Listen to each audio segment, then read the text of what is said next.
Ito pa isang matindi mga tol, grabe na talaga ginagawa ng bansang China. Yung presensya o yung pinakamalaking barko daw ng China, no? Pinakamalaking barko nila ng China Coast Guard pinadala daw nila sa Panatag Shoal, yung kinumpirma na yan ng Philippine Navy. No, ayan presensya ng pinakamalaking barko ng China Coast Guard sa Panatag Shoal, kinumpirma ng Philippine Navy. Iba angas talaga nitong China mga tol. Ito DND o Department of National Defense Secretary Chudoro Jr. binatikos ang aktibidad ng China sa West Philippine Sea. Panoorin natin to mga tol, at bilang isang Pilipino dapat aware tayo sa mga to. Dapat talaga alam natin yung mga ganito mga pangyayari, no? So, huwag na natin patagalin pa. Panoorin na natin to mga tol. Tiniyak ni Defense Secretary Gilberto Chudoro Jr. na kailanman ay hindi hahayaan ng pamahalaan ang mga klaseng pagbabanta gaya ng binitawan ng China sa West Philippine Sea. Yun naman talaga dapat, di ba? Hindi tayo papayag. No, ayaw natin ng gera. Linawin ulit natin yan na para sa mga pro-China. Hindi gusto ng gobyerno at hindi gusto ng mga sumusuporta sa gobyerno ang magkaroon ng gera. Diba? Pero ayaw rin naman natin mga tol na binabatok-batukan na lang tayo, tinatakot-takot, ginagawa tayong parang bata mga tol. Diba? Ayaw naman natin na aangkinin na lang ng mga dayuhan kung ano man yung meron tayo mga tol. Kasi hindi lang para sa atin ngayon yan kundi para sa mga susunod pang henerasyon. Kaya bilang isang presidente mga tol, tama yung ginagawa ngayon ni PBBM na ipinagtatanggol niya, pinaglalaban niya yung bansang nasasakupan niya at yung mga teritoryong nasasakupan niya. No? Hindi niya ipapamigay, hindi niya ibebenta yan. 'Di ba? Hindi yan papayag sa kung ano man ang kapalit o sige, ganito gagawin natin, ganyan lang. Walang kasunduang ganon. Malinaw naman yan mga tol 'Di ba? Para saan pa yung ipinaglaban ng mga bayani natin noong unang panahon? 'Di ba? Kung ipapamigay lang din naman natin ngayon. 'Di ba? Imagine niyo 'yun. 'Di ba napanood niyo yung binigyan nating reaction nitong nakaraan? Si Duterte, 'di ba? May nangako ang China about dun sa langis, basta ignore lang daw yung arbitral ruling. Grabe 'yun mga tol. 'Di ba? Grabe yung ginawa ni Duterte mga tol. Tuloy natin 'to. Samantala, kinumpirma naman ng Philippine Navy na namataan sa Panatag Shoal ang pinakamalaking barko ng Chinese Coast Guard. Si Ryan Nasike sa sentro ng balita. Ang China ang totoong nag-uudyok ng gulo sa West Philippine Sea. Wala nang iba. Ito ang diretsahang sinabi ni Defense Secretary Gilberto Chudoro Jr. sa kanyang mensahe kasabay sa ika-126 na taong anibersaryo ng Philippine Navy kung saan nagsilbi siyang guest of honor. Alam nyo mga tol, hindi nyo na kailangan pa ng mataas na degree. Hindi nyo kailangan maging attorney o hindi nyo kailangan maging matalino para makita ninyo kung sino ang nag-uudyok ng gulo dito sa West Philippine Sea mga tol. Nag-iisa lang yan. Walang ibang bansa mga tol kundi yung umaangkin. Gusto niya kasi sa kanya lahat ng kabuuang dagat Di ba? Siya talaga ang nag-uudyok ng kaguluhan dito. Ayaw nila ng kapayapaan. Gusto nila sakupin lahat mga tol. Ang tinutukoy ng kalihim ay kaugnay sa panibagong banta ng China na arestuhin ang mga Pilipino na papasok sa West Philippine Sea. Yan tingnan nyo Pag inaresto ng China yung mga Pilipinong papasok sa West Philippine Sea, sa tingin nyo hindi papalagang Pilipinas o papabayaan na lang ng Pilipinas? Sige, comment kayo sa baba mga tol. Diba? Comment kayo sa baba. Halimbawa sumapit na yung June 15. Yun ang sinabi ng China na mga aresto na daw sila ng mga trespassers. Diba? O halimbawa, may mga mangingisda, pinuntahan nila, inaresto nila mga tol. Ano kayang gagawin ng Pilipinas? A, yan na, makikipaglaban o papalagan mga tol, makikiusap. Pili kayo mga tol. Comment kayo sa baba, sa tingin ninyo ano ang gagawin ng Pilipinas. Kasi kung talagang eto na, mga aresto sila at makikipaglaban tayo, hatakan yan mga tol, talagang, ewan ko, bombahan na ng water cannon na mangyayari dyan o worst case scenario mga tol, alam nyo na kung ano mangyayari. Sino may pakana? Sino may pasimuno niyan? China. Walang iba.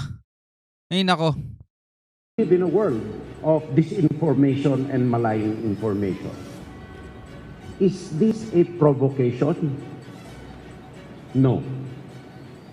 I believe what a provocation is the roguish and irresponsible threat to detain, quote-unquote, trespassers in what is claimed as internal waters but is actually part of the high seas and part of the West Philippine Seas by a country. Yeah. Git ng kalihim na ang ganitong klaseng kilos ay malinaw na paglabag sa United Nations Charter kung saan may responsibilidad ang bawat isa na iwasan ang pagbabanta o ang force for aggression. Di ba? Meron pa palang ganun. Iwasan ng pagbabanta, force aggression. Anong ginagawa ng UNCLOS? Anong ginagawa ng international law? Di ba? Wala ata silang TV.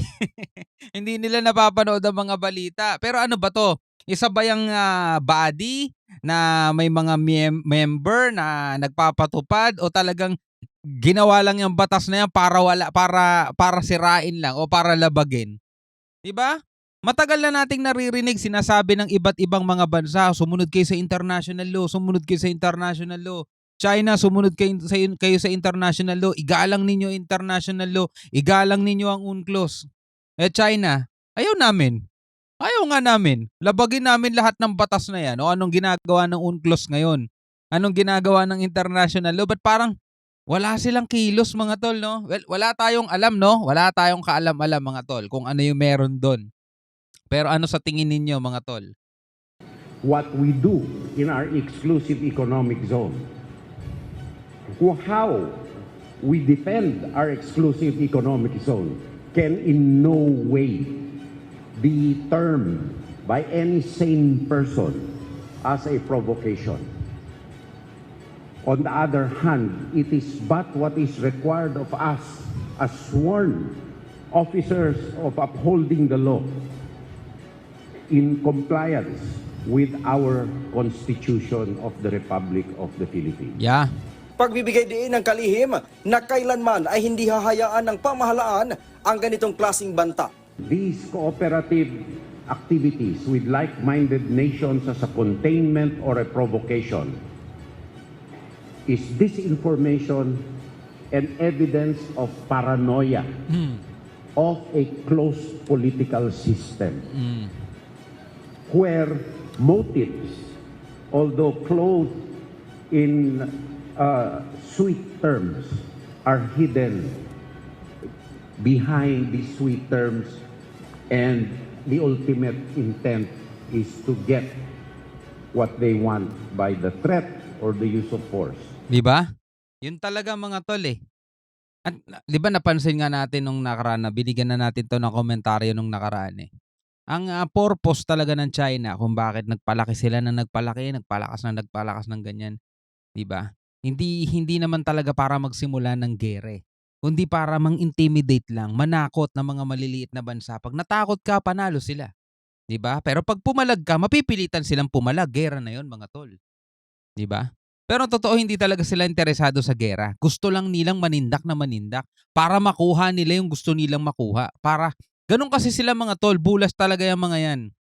Ang mahilig pa niyan kapag nakaharap mo yung mga yan, mahilig manduraya mga yan. Mahilig manduraya mga yan, chick. This we cannot allow to continue.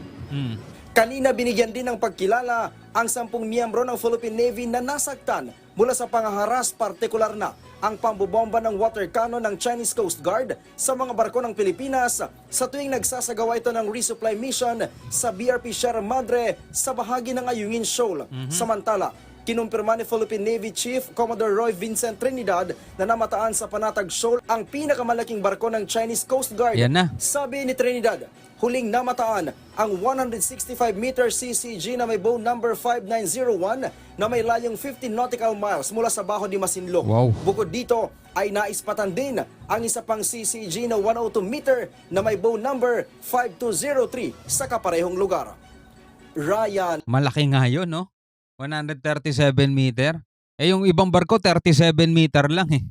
O iba, 47 meter lang. Ito, 137. Malaki nga talaga to mga tol. Pinakamalaking barko ng Coast Guard, mga tol. Grabe, bantay sarado na talaga nila yung Baho de Masinloc, etong Scarborough Shoal. At hindi sila papayag, mga tol, na makukuha pa ulit ng Pilipino dyan. Talagang dadanak, mga tol, ang mga dadanak dyan. Magkakaroon talaga ng kaguluhan dyan, mga tol. Mukhang yun na nga talaga mangyayari dyan. Sana hindi, no? Sana hindi.